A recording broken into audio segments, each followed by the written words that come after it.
ورفعنا لك ذكرك ورفعنا لك ذكرك. بسم اللہ الرحمن الرحیم. ناظرین کرام السلام علیکم ورحمۃ اللہ وبرکاتہ.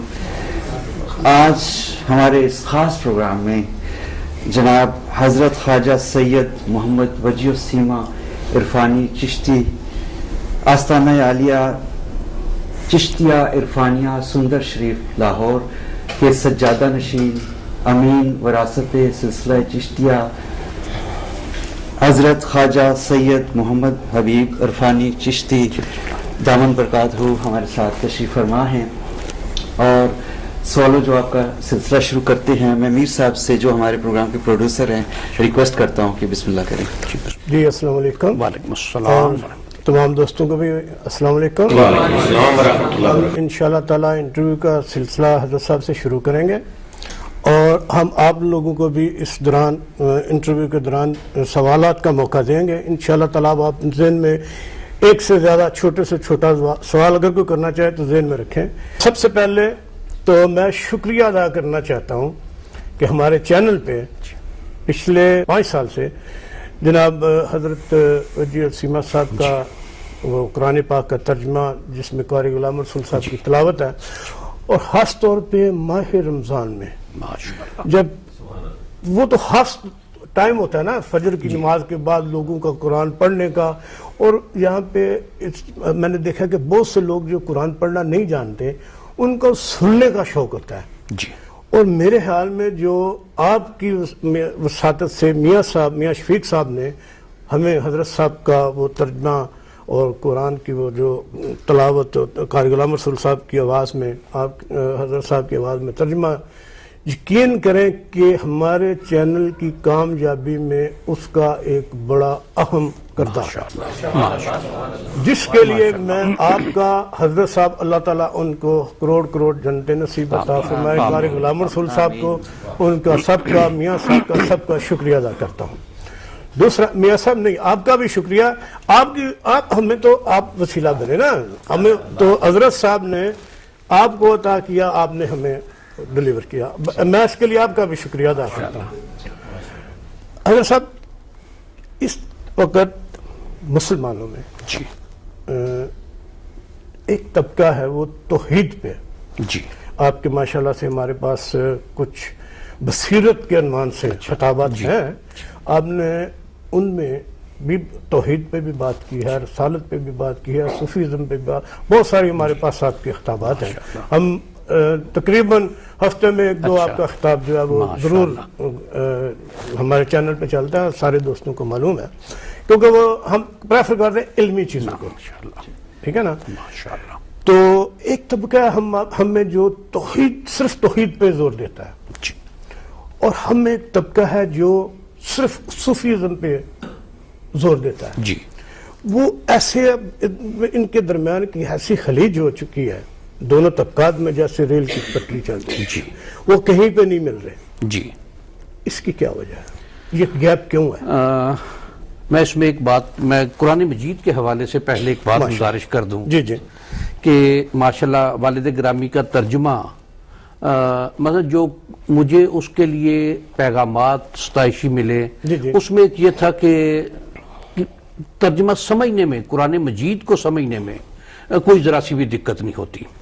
اس کے ساتھ ساتھ قاری صاحب کا ایک کمال یہ ہے کہ بہت سے لوگ جن کے کچھ الفاظ صحیح ادا نہیں تھے ہوتے، ان لوگوں نے، یا جن کی ادائیگی تلفظ ٹھیک نہیں تھا، انہوں نے قاری صاحب کی تلاوت سن کے اپنا تلفظ ٹھیک کیا. یہ اس کا ایک کنٹریبیوشن ہے کہ ترجمے کے طور پر بھی قرآن مجید کو سمجھنے کے لیے اور قرآن مجید کو صحیح پڑھنے کے لیے یہ کنٹریبیوشن ہے. اور یقیناً اس میں آپ لوگ بھی معاون ہیں، اور یقیناً اگر آپ کی وساطت نہ ہو تو شاید لوگوں تک یہ شے نہ پہنچے. اور یہ جو لوگ اس سے مستفید ہو رہے ہیں، اللہ تعالیٰ انہیں برکتیں عطا فرمائے، آپ کو برکتیں عطا فرمائے، قرآن مجید کی ہم سب کو سمجھ عطا فرمائے. بے شک. میں آپ کے سوال کی طرف کہ دیکھیے، تصوف ہمارے ہاں یہ لفظ بیکار ہے، بیکار. اس لیے کہ صوفی جو ہمارے خواجگان عالی میں یہ قول ہے کہ صوفی آن بود کے نا بود. صوفی وہ ہے جو نہیں ہے. جی جی.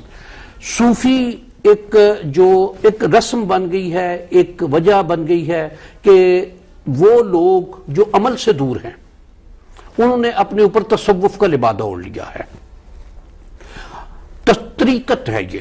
جی جی. اور طریقت کا معنی راستہ ہے, راستے پر چلنا ہے. بے میرے والد گرامی نے جو اس لفظ کی وضاحت فرمائی ہے کہ میں اس میں درمیان میں پہلے ایک بات اور گزارش کر دوں کہ شریعت اور طریقت کچھ لوگ اس کو مقابل لے کر چلتے ہیں جی. کہ شریعت اور ہے طریقت اور ہے, یا یہ کہ جو شریعت پر کاربند ہے وہ طریقت پر نہیں ہو سکتا, یا جو طریقت پر چل رہا ہے اس کے لیے شریعت کی پابندی لازمی نہیں.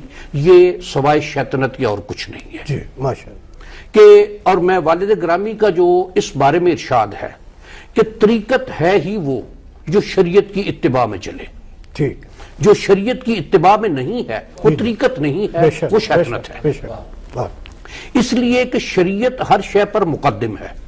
شریعت نے ہمیں جہاں عقائد دیے ہیں, جہاں عبادات دی ہیں, جہاں اخلاقیات دی ہیں, وہیں اس نے ہمیں کس طرح سے لوگوں کے ساتھ, وہ اخلاقیات میں بات آئے گی کہ لوگوں کے ساتھ کس طرح ملنا ہے. دین اسلام میں یہ ہے کہ جو سابقہ ادیان ہیں ان میں عبادات, ایمانیات ہیں اور عبادات ہیں. دین اسلام ساتھ اخلاقیات کا بھی سبق دیتا ہے کہ یہ کسی ایک وقت کے لیے, کسی ایک مقام کے لیے, یا کسی ایک جگہ کے لیے, کسی ایک گروہ کے لیے, کسی ایک قوم کے لیے نہیں ہے. اب جب یہ 1400 سال پہلے آیا ایمان, نبی کریم صلی اللہ علیہ وآلہ وبارک وسلم اس کائنات میں تشریف لائے, قیامت تک یہ دین چلنا ہے. اب اس میں کچھ چیزیں جو ایمانیات کی ہیں وہ نس ہیں, ان میں کوئی تبدیلی ممکن نہیں. جو سماجیات کی باتیں ہیں, جو اخلاقیات کی باتیں ہیں, ان میں دین اسلام نے اصول دیے ہیں. اب ایک مسئلہ یہ ہے کہ مسالک ہے, حنفی ہے, شافعی ہے, مالکی ہے, حنبلی ہے, جعفری ہے. یہ وہ شاخیں ہیں دین اسلام کی کہ جنہوں نے اس کو خوبصورتی عطا کی ہے. اور اس میں جس طرح قرآن مجید میں ارشاد ہے کہ الذی یراک حین تقوم, یا رسول اللہ صلی اللہ علیہ وآلہ وبارک وسلم آپ کھڑے ہوتے ہیں تو وہ آپ کو دیکھتا ہے. اب نبی کریم صلی اللہ علیہ وآلہ وبارک وسلم کی ذات کہ انہوں نے جس طریقے سے عمل فرمائے ہیں, جس طریقے سے لوگوں کے ساتھ ڈیلنگ کی, جس طریقے سے اللہ کی عبادت کی, جو انداز اختیار کیا, اس مالک نے اس کو قیامت تک قائم رکھنا ہے. اگر کوئی سینے پر ہاتھ باندھ کر نماز پڑھتا ہے, اگر کوئی, میں زیر ناف ہاتھ باندھ کر نماز پڑھتا ہوں, میں حنفی المسلک ہوں, اگر کوئی ہاتھ چھوڑ کر نماز پڑھتا ہے تو یقیناً یہ تینوں طریقے شریعت کے مطابق ہیں, سنت کے مطابق ہیں, حدیث کے مطابق ہیں کہ نبی کریم صلی اللہ علیہ وآلہ وبارک وسلم نے ان کے مطابق نماز ادا فرمائی ہے. اب اس میں اگلی بات یہ کہ جی تینوں طریقے مختلف کیوں, کہ اگر ایک طریقہ جو آخر میں یا جس کو سب سے زیادہ پسند فرمایا وہی طریقہ کیوں نہیں. میں اس میں ایک بات گزارش کرتا ہوں, اور میں ہمارے حلقے میں یہ بات ہے کہ وہ دور, اس میں مینز آف کمیونیکیشن اتنے عام نہیں تھے, فاصلے زیادہ تھے, ایک جگہ سے اطلاع پہنچنے میں وقت لگتے تھے. اور یہ معاملہ بھی ہوا کہ کوئی قبیلہ, وہ علاقہ مسلمان ہوا تو نبی کریم صلی اللہ علیہ وآلہ وبارک وسلم نے کسی کو مامور فرمایا کہ وہاں جا کے لوگوں کی تربیت کرو, وہاں جا کے لوگوں کو دین سکھاؤ, دین کے طریقے اور انداز سکھاؤ, عبادات کے طریقے سکھاؤ. کسی جگہ کسی صحابی کو مامور فرمایا, اس وقت سینے پر ہاتھ باندھ کر نماز پڑھی جا رہی تھی, آمین بالجہر کہی جا رہی تھی, رفع یدین ہو رہا تھا. وہ وہاں گئے ہیں, انہوں نے اسی طریقے کے مطابق نماز ادا کی کہ میں نے سرکار صلی اللہ علیہ وآلہ وبارک وسلم کو اس طریقے کے مطابق دیکھا. پھر یہ کہ ہاتھ چھوڑ کر, وہ بھی یہی کہ کسی جگہ بعد میں صحابی کوئی اور جگہ بھیجے, اس دور میں اس طرح سے نماز ادا ہو رہی تھی, انہوں نے بھی اسی طریقے کے مطابق. اب دیکھیے میں جو بات گزارش کر رہا ہوں اس کی ایک دلیل کہ جب تحویل قبلہ کا حکم آیا ہے تو اس کے بعد ایک جگہ ایک صحابی گزر رہے تھے تو انہوں نے لوگوں کو عصر کی نماز پڑھتے ہوئے دیکھا تو وہ پرانے رخ پر تھے. انہوں نے دروازے سے آواز دی کہ تحویل قبلہ کا حکم آ گیا. اور اب خانہ کعبہ ہمارا مرکز ہے. کسی نے سلام پھیر کر نہیں پوچھا کہ تو کون ہے. ایک بات سنی اور وہیں ان لوگوں نے رخ پھیر لیا اپنے. یہ ایمان کی بات ہے کہ یہ نہیں کہ کہنے والا کون ہے, یہ کہ کیا کہا اور کس کے ریفرنس سے کہا. کہ جب اس نے نبی کریم صلی اللہ علیہ وآلہ وبارک وسلم کا نام لے لیا, تحویل قبلہ کے حکم کی بات کر دی, تو پھر چوں چڑا کی گنجائش نہیں. اور اس کی دوسری دلیل کہ جب معراج کا واقعہ ہوا تو ابو جہل راستے میں چلتے ہوئے حضرت ابوبکر صدیق رضی اللہ تعالیٰ عنہ سے ملا اور کہا کہ ابو قحافہ کے بیٹے کچھ سنا تم نے؟ کہ کیا سنا؟ کہ تمہارے دوست نے یہ بات کہی ہے کہ وہ رات کے کسی پہر میں آسمانوں کی سیر کر کے آئے ہیں. ایک تصدیق کی کہ کیا یہ انہوں نے فرمایا ہے. ابو جہل کو نہیں دیکھا, اس کے الفاظ کو دیکھا کہ اس نے ریفرنس جو ہے وہ نبی کریم صلی اللہ علیہ وآلہ وبارک وسلم کی ذات کا دیا ہے. وہیں آمنا صدقنا, اور یہ آمنا صدقنا جو ہے وہ صدیق کا خطاب مل گیا کہ ان سے سچا دنیا میں ہے ہی کوئی نہیں. یہ شے اس میں کہ ہمارے ہاں جو ڈائیورجنس ہیں یا ڈائیورسٹیز ہیں جو, اس میں یہ ایک بات دیکھی جائے, ایک بات کہی جائے کہ دین اسلام جہاں دوسرے کی عزت ادب اور توقیر کا حکم دیتا ہے, وہاں کسی کو غیر مسلمان کو غیر مسلم کہنے سے سختی سے منع کرتا ہے. ایک واقعے میں کہ حضرت زید رضی اللہ تعالیٰ عنہ اور ان کے ایک ساتھی کسی جگہ جا رہے تھے, لڑائی ہوئی, اور جس کے ساتھ لڑائی ہوئی اس نے کلمہ پڑھ لیا. جب تلوار کے زد میں آیا اس نے کلمہ پڑھ لیا, لیکن حضرت زید نے پھر تلوار چلا دی اور اس کو قتل کر دیا. جب حاضر بارگاہ ہوئے اور پوچھا گیا, بتایا گیا کہ یہ معاملہ ہوا, اور نبی کریم صلی اللہ علیہ وآلہ وبارک وسلم نے حضرت زید سے پوچھا کہ زید یہ کیا کیا, تو انہوں نے کہا کہ اس نے موت کے ڈر سے کلمہ پڑھا تھا. تو نبی کریم صلی اللہ علیہ وآلہ وبارک وسلم نے یہ بات ارشاد فرمائی کہ کیا تم نے اس کا دل چیر کر دیکھا تھا؟ یہ ایمان کی کیفیت. ہمارے ہاں کافر کہنے میں ایک لمحہ نہیں لگاتے. اور میں ایک بات کہ شاید اگر کسی کے ایمان کی بات, کسی کی عبادات کی بات, کہ اس کو کہ تیری قبول نہیں ہوئی یا تیری صحیح نہیں ہے, تو شاید یہ سب سے بڑا شرک ہے. اس لیے کہ عبادت اس اللہ کے لیے ہے, اور اس کی کبریائی کا اعلان کر کے قبلہ روح ہو کے کھڑے ہوئے اور سبحان ربی العظیم اور سبحان ربی الاعلیٰ کی تسبیحات پڑھی. اگر کوئی اور بغیر کسی وجہ کے صرف اپنے اس رسم کی وجہ سے وہ کہتا ہے کہ جی یہ نہیں قبول ہوئی, تو وہ خدا نہیں ہے. میں نے عبادت کی, میں نے سجدہ کیا, میں نے تکبیریں پڑھی, میں نے تسبیحات پڑھی اپنے اللہ کی کبریائی کا اعلان کرتے ہوئے. سبحان اللہ. اگر کوئی اور یہ بات کہتا ہے کہ تیری نمازیں قبول نہیں ہوئی, تو اس نے اپنے آپ کو خدا کے مقام پر رکھا, اور یہ سب سے بڑا شرک ہے. ایک یہ بات. دوسری بات اس میں یہ آتی ہے کہ جب ایمانیات کی بات آتی ہے, جب دین کی بات آتی ہے, جب دین کے رسوم کی بات آتی ہے, رسوم سے مراد عبادات یا ریچولز, ان کی بات آتی ہے, تو پھر کیا کوئی بھی اگر کوئی ہاتھ چھوڑ کر نماز پڑھ رہا ہے یا ہاتھ سینے پر باندھ کر نماز پڑھ رہا ہے, تو کیا وہ اللہ اکبر کے علاوہ کوئی اور کلمہ کہہ کے نماز کی نیت باندھتا ہے؟ کیا وہ اپنے سر کو جھکا کے سبحان ربی العظیم کے علاوہ کچھ کہتا ہے؟ کیا وہ اپنی پیشانی زمین پر ٹکا کر سبحان ربی الاعلیٰ کے علاوہ کچھ کہتا ہے؟ میں وہی کچھ کہتا ہوں, وہ بھی وہی کچھ کہتا ہے. ثنا وہ بھی پڑھتا ہے, ثنا میں بھی پڑھتا ہوں. سورہ فاتحہ وہ بھی پڑھتا ہے, سورہ فاتحہ میں بھی پڑھتا ہوں. قرآن مجید سے کچھ وہ بھی ملاتا ہے, میں بھی ملاتا ہوں. تو فرق کہاں ہے؟ یہ جو اپنے آپ کو بڑا جاننے والا یا دوسرے کو کم تر اور حقیر جاننا, یہ شاید شرک کی سب سے بڑی وجہ ہے. اور اس وقت دین اسلام میں یا اسلامک ورلڈ میں, دین اسلام تو نہیں, مسلمانوں میں جو ایک ضرورت ہے وہ اتحاد کی ضرورت ہے. کہ وہ بھی اللہ کو ایک مان رہا ہے, وہ موحد ہے, وہ واحد ہے, وہ احد ہے, وہ لم یلد ہے, وہ ولم یولد ہے.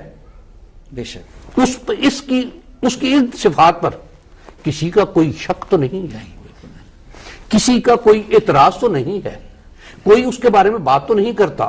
وہ یہ ہو, وہ ہو, وہ ہو یا وہ ہو, جب اس کی ان صفات کا، تو پھر اس بنیاد پر کسی کو دائرہ اسلام سے خارج کرنا، کسی کو دائرہ اسلام میں شامل کرنا، اپنے آپ کو بڑا جاننا، دوسرے کو کمتر حقیر جاننا، تو یہ پھر ماشاءاللہ. دوستوں، میں قبلہ کے متعلق ایک بات کہنا چاہتا ہوں کہ جب ہم ٹی وی پہ ان کے خطابات آن کرتے ہیں نا، تو یقین کریں کہ میں اور ارشد آپس میں باتیں، میں نے بات یہ شروع کی تھی، یار سید صاحب سامنے سکرین سے پڑھتے ہیں یا ان کو کوئی عطا ہو رہی ہوتی ہے. کیوں میں اصغر چشتی صاحب بیٹھے ان سے بھی بات کی تھی، یار یہ لفظوں کو ایسے کرتے ہیں، پروتے ہیں، مجھے تو ایسا لگتا ہے کہ سامنے سکرین چلتی ہے اور یہ پڑھے جا رہے ہیں. ٹھیک ہے، یا اگر یہ بات نہیں، یہ بیٹھے ہوئے دو گواہ میرے ساتھ، اگر قبلہ یہ بات نہیں تو پھر اللہ کی عطا ہے، یقیناً یہ اس کی عطا ہے. تو دوسری بات میں ایک اور سر آپ کے گوش گزار کرنا چاہ رہا تھا کہ ہمارے چینل کا آغاز رمضان، ماشاءاللہ 21 رمضان، ماشاءاللہ، حضرت علی ماشاءاللہ کرم اللہ وجہ الکریم کی شہادت کے دن ہم نے اجرا کیا. اسی لیے ہمارے چینل پہ خاص کرم ہے کہ اللہ تعالیٰ نے آج تک ہمارے چینلز کی جو لائن ہے نا، ہمیں پٹڑی سے اترنے نہیں دیا. ماشاءاللہ ماشاءاللہ.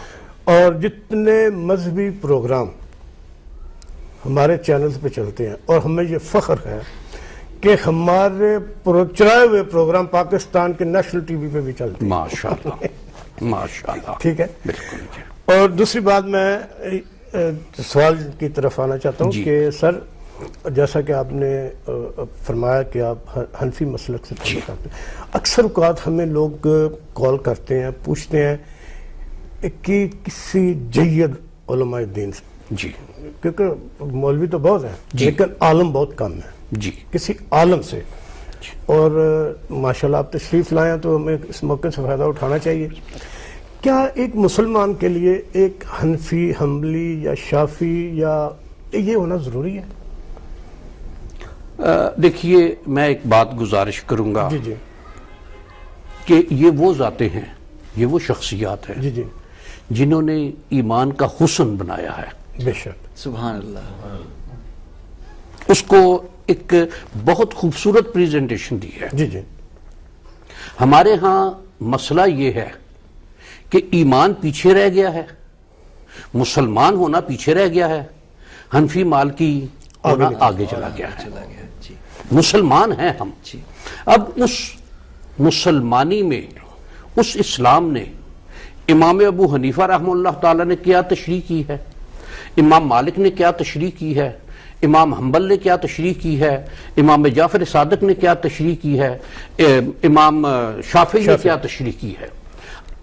کوئی بھی قرآن و حدیث سے باہر نہیں نکلا. جی، سب کا قرآن مجید. اب اس میں یہ ہے حسن، جو میں نے پہلے گزارش کی ہے کہ عربی بڑی ایک لٹریری لینگویج ہے، بہت رچ لینگویج ہے. اس کو کس نے کس مفہوم میں الفاظ کو دیکھا، جی اس کو حسن لے کر آئے کہ اس نے یہ اس مطلب کو زیادہ اہمیت دی، اس نے اس کو زیادہ اہمیت دی، اس نے اس کو زیادہ، اور وہ حسن بنا. دوسری بات یہ کہ امام ابو حنیفہ رحمہ اللہ تعالیٰ کا ایک قول ہے کہ اگر میرے کسی فتوے میں ایک رائی کے دانے کے برابر دیکھو کہ قرآن و حدیث سے ہٹ کر بات ہے، تو اس کو اٹھا کے دیوار میں دے مارو. یہ ان کے تقوی کا عالم ہے. جی سبحان اللہ. پھر یہ دیکھی جائے، اب ہمارے ہاں ایک روایت کہ امام ابو حنیفہ رحمہ اللہ تعالیٰ کے ہاں ان کے دو شاگرد امام محمد اور امام ابو یوسف، بے شمار مقامات ایسے ہیں جہاں انہوں نے اپنے استاد سے اختلاف کیا ہے، لیکن کسی بھی جگہ نہ امام ابو حنیفہ نے انہیں اپنی شاگردی سے نکالا، نہ انہوں نے امام ابو حنیفہ کی استادی کا انکار کیا. یہ اور اس میں کہ حضرت امام ابو حنیفہ امام جعفر صادق کے شاگرد ہیں. جی 2 سال پڑھا ان سے، اور یہ ان کا ارشاد ہے کہ اگر میں نے یہ 2 سال امام جعفر صادق سے نہ پڑھا ہو تو میری زندگی بیکار ہے. یہ ان کے حصول علم کے طریقے اور قاعدے ہیں. اور پھر انہوں نے جس طریقے سے جس بات کو سمجھا انہوں نے لوگوں کے سامنے رکھ دیا. ایک شے اس میں جو بات کہی جاتی ہے کہ جی کیا حنفی حنبلی مالکی ہونا ضروری ہے. فتویٰ دین اسلام کے معاملات میں اب ایک شے دیکھی جائے کہ حضرت معاذ بن جبل رضی اللہ تعالیٰ عنہ کو جب یمن کا حاکم بنا کر نبی کریم صلی اللہ علیہ وآلہ وبارک وسلم نے بھیجا تو رخصت کے وقت ارشاد فرمایا کہ اے معاذ فیصلے کیسے کرو گے. انہوں نے گزارش کی کہ قرآن مجید میرے سامنے ہے. اب دیکھیے وہ نگاہ نبوت ہے اور اس نگاہ کے سامنے قیامت تک کے معاملات ہیں. بے شک. ارشاد فرمایا کہ اگر کوئی معاملہ قرآن مجید میں نہیں پاتے کہ یا رسول اللہ صلی اللہ علیہ وآلہ وبارک وسلم آپ کا عمل مبارک، آپ کا قول مبارک، ارشاد فرمایا کہ اگر اس میں بھی نہیں پاتے تو یہ کہ پھر میں اپنے علم کے اور جو کچھ آپ سے سیکھا ہے اس کے مطابق میں فتویٰ دوں گا، فیصلہ کروں گا. اب یہ دیکھیے اجتہاد، یہ اجتہاد کی راہ ہے کہ جو کوئی معاملہ کسی جگہ قرآن میں حدیث میں نہیں مل رہا، اور ظاہر ہے کہ حالات بدل جاتے ہیں، اوقات بدل جاتے ہیں، رسوم و رواج بدل جاتے ہیں، بہت سی چیزیں بدل جاتی ہیں. اب فتوے کے لیے ایک یہ بات ہے کہ اس میں جگہ کی تبدیلی، وقت کی تبدیلی، حالات کی تبدیلی، کہ امام ابو حنیفہ رحمہ اللہ تعالیٰ نے ایک موقع پر فارسی قرآن کے لیے ان کی زبان ذرا سخت ہے اور وہ کسی بھی دوسری زبان کو ادائیگی میں دقت محسوس کرتے ہیں. کچھ وقت کے لیے انہیں یہ فتویٰ دیا کہ وہ اپنی فارسی میں نماز ادا کر لیں، لیکن جو ہی وہ آشناک ہوئے اس فتوے کو واپس لے لیا. یہ بے شمار جگہ یہ بات ہے کہ وقتی طور پر ایک فتویٰ دیا ایک چیز کو جائز اور بعد میں اس کو واپس لے لیا کہ یہ وقت کی ضرورت یا حالات کے مطابق. اس میں اب جو ہمارے ہاں کی بات ہے، معاملات کی بات ہے، جو کہ اس میں جو میں نے پہلے گزارش کی کہ ہم مسلمان بعد میں ہیں، سنی شیعہ وابی دیوبندی پہلے ہیں.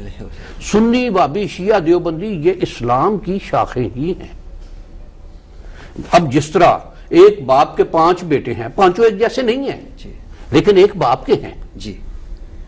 اب ان میں کہ جی اختلاف کہ پانچوں صبح ڈائننگ ٹیبل پر بیٹھے، ایک نے فرائی انڈا لیا، ایک نے آملیٹ لیا، ایک نے بیکری صرف لی، ایک نے پراٹھا لیا. اب یہ اختلاف نہیں ہے، لیکن ہمارے ہاں اس شے کو اختلاف بنا کر پیش کیا جاتا ہے کہ یہ اختلاف ہے، حالانکہ وہ ایک ہی شے سے مقصد صرف ناشتہ یا پیٹ بھرنا ہے. اس نے اس طرح کر لیا، اس نے اس طرح کر لیا، اس نے اس طرح کر لیا، اپنی اپنی ضرورت کے مطابق، اپنی اپنی طبیعت کے مطابق یا اپنی اپنی سمجھ کے مطابق. تو ہم لوگوں نے کہ ہاں اب یہ بات آ گئی ہے کہ یہ چیزیں بالکل یا اس کو بالکل چھوڑ دیا گیا. اب ان کو بالکل چھوڑ دیتے ہیں تو دین سمجھ نہیں آ سکتا. معاملات کتنے لوگ ہمارے ہاں فقیہ ہیں، فقیہ کے لیے فتویٰ دینے کے لیے ایک سٹینڈرڈ آف ایجوکیشن کتنے لوگ ہیں. ہمیں سچی بات یہ ہے کہ بے شمار لوگوں کو ابھی غسل کے مسائل نہیں معلوم، بے شک، لیکن فتویٰ فوراً دے دیتے ہیں کہ یہ اس طرح ہوئی بات، اچھا تو یہ ہو گیا. اور سب سے بڑا فتویٰ جو ہے وہ دین اسلام سے خارج کرنا ہے، ایک دم سے کر دیتے ہیں. کیا دین اسلام اتنی آسان شے ہے؟ بالکل نہیں، بالکل نہیں. اور پھر اگر میرے نزدیک وہ کافر، اس کے نزدیک وہ کافر، اس کے نزدیک وہ کافر، اس کے نزدیک میں کافر، مسلمان کہاں ہے؟ کہیں نہیں ہے. پھر مسلمان تو کہیں نہیں رہا، ہر ایک نے ایک دوسرے کو کافر قرار دے دیا. تو پھر اسلام کہاں گیا، مسلمان کہاں گیا؟ یہ چیزیں اس میں کہ ہمیں ائمہ کرام کی تقلید، ان کی تقلید ہے، ایمان نہیں ہے اس پر کہ یہ میں امام ابو حنیفہ کا مقلد ہوں، انہوں نے یہ فتوے دیے ہیں، اس کو مان لینا میرے لیے ضروری ہے. اگر کسی کو نہیں مانتا تو میرے ایمان پر فرق کوئی نہیں آئے گا. یہ ہم نے اس شے کو ایمان کا درجہ دے دیا ہے. اور جو صریحاً غلط ہے. امام ابو حنیفہ کو امام ماننا، ان کی عزت کرنا، ان کا ادب کرنا، ان کی توقیر کرنا جس طرح سے ہے کہ بطور ایک عالم کے، یہ شاید ہر مسلمان کے لیے لازم ہے. جی جی لیکن ان کے فتوے کو ماننا یا نہ ماننا یہ ضروری نہیں ہے کہ نہ مانے گا تو وہ ایمان سے خارج نہیں ہوگا. اب مثلا طلاق کے معاملات ہیں. جی جی. اب ہمارے ہاں یہ چل گئی ہے کہ اچھا طلاق کے معاملات میں فقہ حنفی میں سختی ہے، فلاں فقہ میں آسانی ہے، تو طلاق کے معاملات تو اس فقہ کے مطابق کر لو. فلاں معاملے میں حنفی مسلک میں آسانی ہے، فلاں معاملے میں سختی ہے اس میں. تو یہ چیز ٹھیک نہیں ہے. جس امام کی تقلید میں ہے اس نے پھر جو فتویٰ دیا ہے تو پھر اپنی زندگی پر ان فتاویٰ کو لازم کرنا ضروری ہے. بے شک بے شک، سبحان اللہ. اچھا ایک چیز دیکھی گئی ہے کہ بہت سی خانقاہوں پہ قوالی یا نعت خوانی گانے کے انداز میں پیش کی جاتی ہے، اور اور پھر ساتھ ہی ساتھ یہ کہ اور جو عام زندگی کے جو عام انسان کے جو مسائل ہیں، کوئی غریب ہیں، ان کی کوئی تعلیم ہے، ان کی کوئی بنیادی ضروریات ہیں صحت کے ان کی طرف دھیان نہیں دیا جاتا کہ اس طرف بھی کچھ ہو سکتا ہے.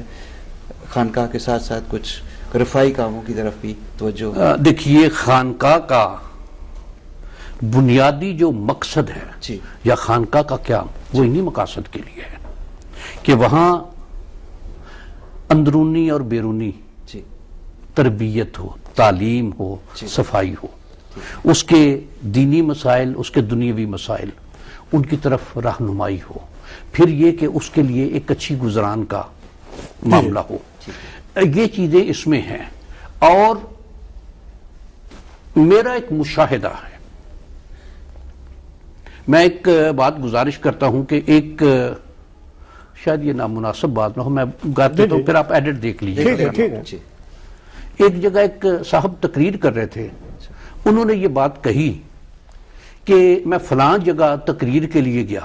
میں وہ گزارش کر دیتا ہوں کہ ان کے حضرت بابا بلے شاہ صاحب کے جو مرشد گرامی ہیں لاہور میں، حضرت شاہ عنایت قادری رحمہ اللہ تعالی، انہوں نے فکرہ یہ کہا کہ میں وہاں گیا تو مجھے یہ لگا کہ میں انٹرنیشنل چرچ کانفرنس میں آ گیا ہوں.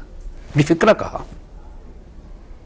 ایک حوالے سے یہ غلط بات نہیں ہے کہ وہاں مزار کے باہر دیکھیں، داتا حضور کے باہر دیکھیں، میاں میر صاحب کے باہر دیکھیں، اس طرح کے لوگ ملتے ہیں. میں ایک بات گزارش کرتا ہوں، آپ سندر شریف آئیے، آپ گولڑا شریف جائیے، آپ تونسا شریف جائیے، آپ اور ایسی درگاہیں جو ذاتی تصرف میں ہیں ان کے حالات دیکھیے، اور وہ درگاہیں جو سرکاری تصرف میں ہیں ان کے حالات دیکھیے. یقیناً میں الحمدللہ 27 کنال میں سکول ہمارا، اور اس دفعہ انٹر کا پہلا بیچ ہمارا امتحان کے لیے جائے گا، اور ہم اس کے لیے آگے بھی کوشش کر رہے ہیں. میرے ایک پروگرام میں یا میرے ذہن میں ایک بات ہے کہ درس نظامی میں نے شروع کرنا ہے. میں نے مولوی نہیں بنانا، میں ٹاٹ پر بیٹھ کر نہیں پڑھاؤں گا، میں درس نظامی کرسی میز پر بیٹھ کر پڑھاؤں گا. ٹھیک ہے، شکر الحمدللہ ہمارے ہاں سے اس وقت سینکڑوں کی تعداد میں بچے قرآن مجید حفظ کر کے نکلے ہیں. ماشاءاللہ. ان میں اب کئی ڈاکٹر ہیں، انجینئر جی آئی کے سے پڑھے ہوئے ہیں، اس میں کے ای سے پڑھے ہیں، ایف سی سے پڑھے ہیں، انجینئرنگ یونیورسٹی سے پڑھے ہیں، لاہور ٹیکسٹائل انجینئرنگ یونیورسٹی سے بے شمار بچے، اور اس وقت ایگزیکٹو پوسٹس پر ہیں.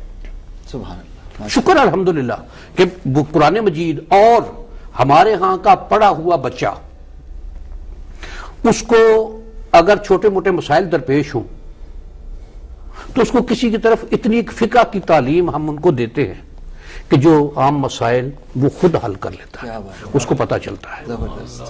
ہم 6 سے 10ویں تک 6 سال میں کرواتے ہیں، 3 سال حفظ کے، اس میں 6 اور 7ویں کلاس، پھر اگلے 3 سال یعنی یہ 2 کلاسیں 3 سال میں ہوتی ہیں، 7 قرآن مجید کا حفظ، 8ویں 9ویں 10ویں یہ 3 سال، اور ان 3 سالوں میں 7 دہرائی قرآن مجید کی. بہت زبردست. مثلا ہمارے جو مسجد میں دوست ہمارے حافظ تقریباً 50 مصلح سنا چکے ہیں، ماشاء شاید اس سے بھی زیادہ. جی جی اور ایک سکول کا بچہ جی جس نے ریکارڈ وقت میں قرآن مجید حفظ کیا ہے، اور وہ ریکارڈ وقت ہے 11 مہینے، ماشاء اللہ جسٹ ود ان 11 منتھ سبحان اللہ. اس نے اور وہ ان کی سماعت کرتا ہے. کیا بات ہے. وہ حافظ جس نے 50 مصلح سنائے ہوئے ہیں. سبحان اللہ. مطلب ان کا بچہ کہاں ہے، وہ کیا نام آپ سعید صاحب کے بیٹے؟ اچھا، یہ ان کے والد گرامی ہیں. آپ اچھا ٹھیک ہے.